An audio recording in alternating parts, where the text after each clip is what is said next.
អង្គជ័យទឹកដីមុនស្នេហ៍បានជួបមានមេក្បែរភ្នំសែនហាន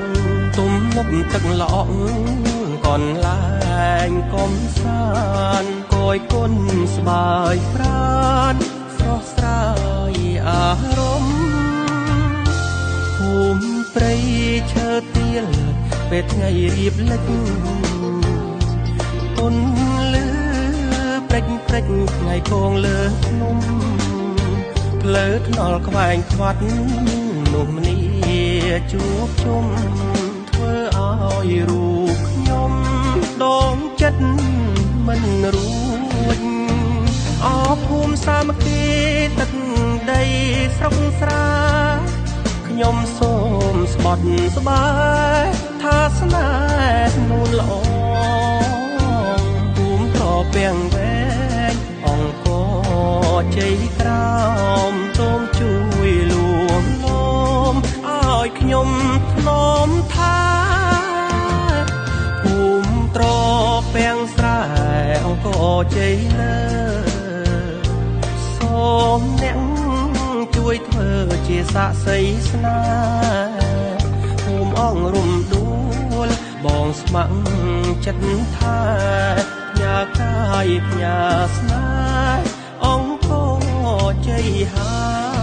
យ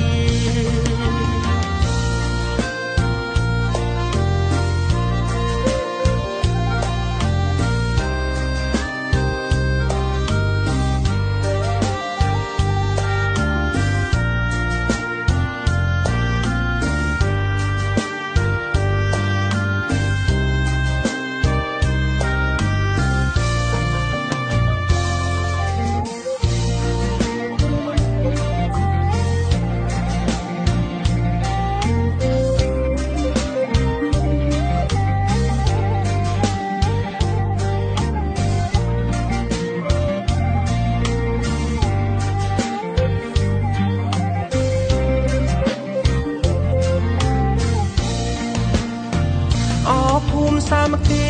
ទឹកដីស្រុកស្រែខ្ញុំសូមស្បត់ស្បាយថាស្នេហ៍នួនល្អភូមិត្រពាំងវែងអង្គជ័យក្រោ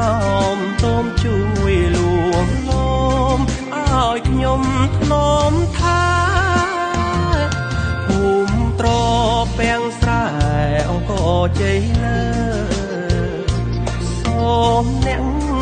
ជួយធ្វើជាសាក្សីស្នេហ៍ភូមិអង្គរំដួលបងស្ម័គ្រចិត្តថាផ្ញើកាយផ្ញើស្នេហ៍អង្គជ័យហើយភូមិអង្គរំដួលបងស្ម័គ្រចិត្តថាផ្ញើកាយផ្ញើស្នេហ៍អង្គជ័យហើយ